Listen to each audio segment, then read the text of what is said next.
What's up, people? Orseofkorse here, coming at you with another Paragon deck build. Today, I'm going to be showing you my support build for phase, and I say support build because I know a lot of people are running carry phase, running mid lane phase.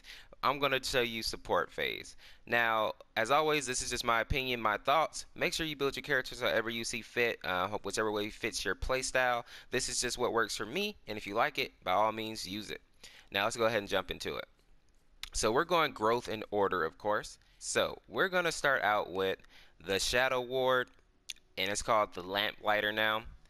And we're going to talk about Coin Master here. So Lamplighter is your Shadow Ward. 300 coins. You place the Shadow Ward to reveal nearby enemies 2 charges. So I think this is very important, especially in this new patch, because a lot of people are not running wards at all. And it's allowing junglers and anybody using Shadow Dancer, Kalari, whoever, it's allowing them to run a little rampant. So I highly recommend, if you're playing support, to get your ward, because a lot of people are not doing it, and now they have somewhat a valid reason not to, like, well, I couldn't spec into order, blah blah blah blah blah. So get your wards, they're very important. Now the second card here that I like is the Coin Master. This is one of those economy cards. You gain 8 bonus gold every 10 seconds, increases to 16 bonus gold while out of combat. Awesome card, especially for a support, because you know you're not going to be getting a whole lot of gold because you're not getting last hits, right? So this card right here gives you gold just for being in the match. You're there, you're at the party, here's some money. That's it. And it's only 1 growth point. So I think this is very valuable. I think it'll keep you, relatively up on your gold. And if your carry is going to let you get the gold buff, you'll be over fine, right? So I really think this is a great card to have. Now, next, I have the Highwayman. I like this card because it gives you the 16 mana regen, but more importantly, whenever you deal damage to a hero, gain 75 gold. Now, it does have a cooldown, but even still, FaZe has some great poke. I think out of the support, she has the best poke, period. I think that's arguable. Maybe you can say that Faye has better poke, but she's more caster than support, you know what I mean? So, the Highwayman, I think that's a must-have for phase, just so you stay up on the gold. Yes, it's a little expensive at 1,000 gold, but you'll definitely make that up in a short time.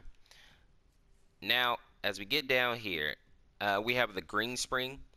I like this card for the early game-ish. I drop it later in the match, but early game, it's a pretty good card. So the Green Spring gives you 30 basic armor, which is going to allow you to tank some hits, from the Kalaris, from the Chimeras, Fang Mao, whoever is coming after you. And once you're out of combat, you regenerate health. So regenerative rest. So 8.4 health regen while out of combat. So if you do need to back up, go to your tower. You'll get the bonus from healing towers at 2.2 health regen. Plus you get the 8.4 regen for being out of combat. So it's a good way to disengage, get some health back for your team or for your carry. So I really like that. Now as we get down here, I have 2 cards right next to each other. I have the Radiant Healer, which gives you 190 health. Health is always good. Go ahead and keep you, allow you to take some more shots. And then I have the Healing Aura. You and nearby allies gain 5 health regen. This is amazing because not only do you give your carry or whoever you're laning with 5 regen, you also get that 5 regen, which you then transfer over to your carry. So I think that's an amazing card for phase. I think you can say it's good for support in general though, because giving your team that regen I think is good. But for phase, definitely doing double duty. For the Vanguard Captain, I like this card because it gives you the 7 health regen, and it's heck of cheap. So I like that. 2 growth, 1 intellect. Cheap, cheap, cheap. And then the little passive here, the minions block aura. Nearby allies block 4 damage from minions. So yes, it will allow you to have the edge in your minion push. So that's good. But, that's not like a huge one right there, because you'll probably have somebody laning against you the whole time. So, it probably won't be that big of a deal, but it can come in handy under the right situations. Now, as we get down here, I have the Brilliant Fortification. Now, I like this, and I'll probably end up running this on most of my supports, simply because of the stats. 12 power, 72 mana regen, awesome. But more importantly, protect your structures. Now, that's your towers, right? All allied structures are immune to damage for 6 seconds. That is amazing right there. Because I don't know how many times I've been in a fight and we lose our tower just by like a second. Like if my team could have got there a second earlier, we would have been fine, but we just didn't have the time. This right here gives you 6 seconds, which in mobile time is a lot of time, to have your towers not take any damage. And it only has a 90-second cooldown. That's amazing. 1,000 gold, 4 points of intellect. I think that can be a game changer right there. It can allow you to keep towers, which are important, right? Well, as towers go down, more of the map becomes available for the enemy team to roam in. So I think this is a great card. Now, as we get down here, let's go ahead and start out with Gates of Salvation. This card gives you 80 mana regen, 25 ability armor, and the Heal Aura. Heal nearby allies for 225 health every 45 seconds. And then Elevate increases the frequency of healing by 2% per attribute point progressed or purchased. I can't read it because it's kind of covered, but I think it says purchase. So that's amazing. So that means every however many seconds, depending on how many attribute points you have purchased, you're going to be healing your team just passively. That's amazing. I really like this card. One that you can sacrifice for it, like if you want to switch out, is going to be Malik's Grace. This is also a good card. The 455 health is awesome. Then you shield yourself and target allies for 15% of your max health for 3 seconds. Great card. Kind of like that Barrier Will type of card in a way. Honor of the Pure. But I opted to go with the Gates of Salvation. Now, this is a good card that I have in my deck as well. Malik's Prayer. This is basically your quenching scales in V.44. So you get 240 health, 24 basic armor, and then the Rallying Shout. Heal nearby allies for 275 health. Healed allies gain 24 basic armor for 20 seconds. You can't beat that, especially on your carry. I mean, the 275 health is significant on its own. But then to give them a 24 basic armor on top of that, that will just allow them to take more shots, right? They get healed up and then they're taking reduced damage. You can't beat that. That can change a fight right there. So I really like the Rallying Shout. Awesome effect. Next up, we have the the Spry King. Now, this chick right here is awesome. I don't know why she's sitting on that little puppy thing, but it gives you 140 mana, 72 mana regen, and the restorative link is awesome.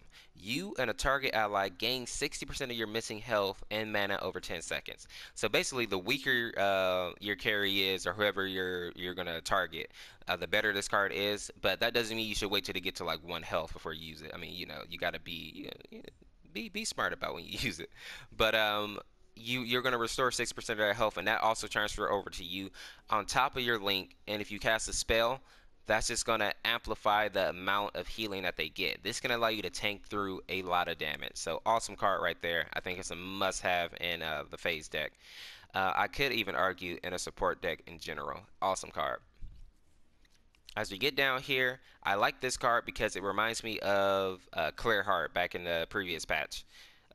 This right here is Vital Waters. You get 325 health, 6.6 health regen. And here's the passive. Amplified Healing. Increase all healing effects cast and received by 15%. That's awesome right there. So on your link, it just increases the healing done. Your healing spell is going to be proccing every 45 seconds at most. Probably lower than that as you purchase more points. On your Spry King, it's just going to, everything that you're doing to heal is just going to make it better. And you get the 6.6 health regen on top of it. Can't beat that. Awesome card. Now, the last card I have in this deck, and this one right here is arguable. I like it because it just synergizes with a gem that I have later, and I'll show you that. This is the Vengeful Mire. This card right here is 5 growth, 3 intellect. You get 300 health, 25 basic armor, which is awesome. Lets you take a couple more shots. And apply a 100 move speed slow to nearby enemies after taking 300 damage. So if you do get ganked or you do get caught by like Kalari or somebody with Shadow Dancer or anything, right? If you get caught out, this card, after you take 300 damage, will automatically slow the enemy. And that will hopefully allow you to get away. But on top of your blind plus the slow, I think you'll be fine. So I really like this card. I'm going to go over and look at the gems now. We're going to talk about another card that synergizes so well with that, called the Burst Cleanse. So that's all I have for the cards. Let's go ahead and look at the gems. So I don't have anything in agility. Vitality is where I put most of my points, but let's go ahead and look at intellect real quick. So I went with the auto mana potion because early game phase is not quite as mana efficient as she was in the previous patch. So I went with the mana potion just so you can keep enough mana to get your pull. Because when I first started playing, I messed up a few times and didn't keep enough mana to keep my pull or to pull my carry. I didn't realize that mana changed on her like that. So keep that in mind. And then Blade Turn is the second one that I thought was invaluable. So block the next basic attack after casting an ability. Basically, what that means is usually if somebody gets close to you as phase, the first thing you want to do is blind them, right? You want to blind them so they can't see you so you can get away. But if they're close to you, they're probably still going to get an attack off. So Blade Turn is amazing because it allows you to block that first attack that they would have got off. So you blind them, you eat that attack, and then you get away. Easy peasy. So I really like Blade Turn for that reason. Now, Vitality is where I put the bulk of my points. Let's go ahead and look at this. So healing towers, like I say, a must-have for healing towers. I just love this gem. So you gain 2.2 health regen and 1.2 mana regen while near your tower. So I think that's awesome, especially if you're on phase, because you can kind of play back a little bit, have your link out there, so you're giving your carry that extra regen while you're safely back. Letting them get their farm up. I really like that. Next, we have damage reduction. Reduces basic damage by 10%. No more to be said there. 10% off top. Awesome card. You can't beat that. I didn't put anything in this slot because I thought it was a slot that I could live without. Now this one, Reflexive Purify. This one goes so well with the burst slow. This right here gives you 2.2 health regen. Then you purify self after taking 300 damage. So if you you pair that with the burst slow. So after 300 damage, you slow the enemies, and on top of that, you also purify yourself. So any negative effects that they put on you, you will purify that. You will be able to just freely run away. So I think those pair very well together. I really like that. Last one I have improved health regen. So uncommon gem, 60 health, 2.2 health regen, heal for 0.2 max health per second, increases by 0.2 every second while out of combat, stacks up to 6 times. Awesome card. Awesome gem rather. So that'll just give you more health regen, allowing you to just tank more hits, allowing you to heal up your teammates that much more effectively. So people, that's what I have for my phase build. It seems to be working pretty good for me right now, but let me know what you think about the build down in the comments. Also, if you made it to the end of the video, tell me who is your favorite support right now. I think FaZe is still my girl, but Narbash is definitely a close second. I think Decker has fell to has fallen to like that number 3 spot, but FaZe and Narbash, they're going to be seeing a lot of playtime in this new update. People, if you haven't already, make sure to drop a like on this video. Subscribe today to join the Ors Force. We'll be welcome to have you. And if you're looking for a way to support the channel, make sure to check in the link in the description to my Patreon. Go check out some of the rewards for the different tiers, and if you like them, consider becoming a patron. Donations are not mandatory, but all are appreciated. And people, that's all I have for this video. Thank you for watching. Hopefully we'll see you in the next live stream or the next video. Have a great day. Peace.